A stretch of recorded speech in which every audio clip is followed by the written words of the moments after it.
High বন্ধুরা, আজকে প্রথম নতুন একটা ব্লগ করার চেষ্টা করলাম, জানি না কতটা হয়েছে। তো দেখো, আজকে নতুন একটা রেসিপি করলাম, চিকেন মহারানি। বাট আমি নিজেই নামটা দিয়েছি, জানি না আদৌ তো ওই মাংসটা রান্নাটার কী নাম হতে পারে বা দেওয়া যেতে পারতো।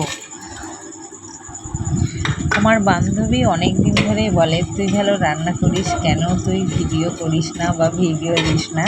তো ওর অনুপ্রেরণাতেই আজকে এই ভিডিওটা ফার্স্ট টাইম ট্রাই করে দেখলাম। মাংসটা রান্না করতে যা যা উপকরণ লেগেছে: একটু পেঁয়াজ, কয়েক কোয়া রসুন, টমেটো, কাজু, আমন্ড বাদাম আর লঙ্কা। আর মাংসটাকে একটু ম্যারিনেট করে রেখেছিলাম দই, লেবুর রস দিয়ে আর একটু লবণ দিয়ে।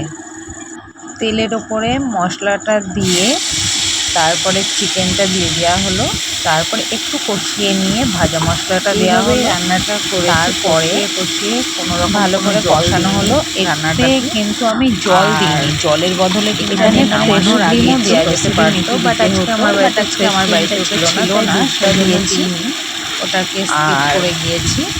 তো আমি এইভাবে রান্নাটা আজকে করেছি। জানি না মানে তোমরা কেউ ট্রাই করবে কি না, বাট আমার ছেলে খুব ভালো হয়েছে এটা বলেছে। আর ওর চিকেন মানে ওর ফেভারিট আর কি, যেভাবেই রান্না করা হোক না কেন ও বলেছে ওর খুব ভালো লেগেছে, মাম্মা এটা আমার খুব ভালো লেগেছে, আমাকে এইভাবেই রান্না করে দেবে।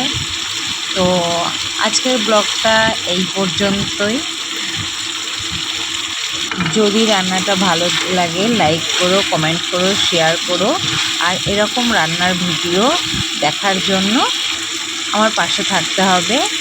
আর আরও ভিডিও পরবর্তী সময় আমি দেব। টাটা, বাই, সবাই ভালো থেকো।